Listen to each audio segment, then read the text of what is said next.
નમસ્કાર. પવિત્ર શ્રાવણ માસ ચાલી રહ્યો છે. શ્રાવણ સુદ બારસ અને સોમવાર શિવજીને કયા દ્રવ્યથી અભિષેક કરવો જોઈએ, કયા મંત્રના જાપ કરવા જોઈએ, આવો જોઈએ.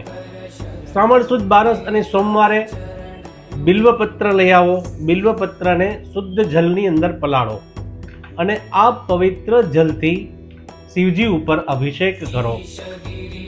કયા મંત્રનો જપ કરવાનો છે તો શાસ્ત્રની અંદર બતાવેલો છે.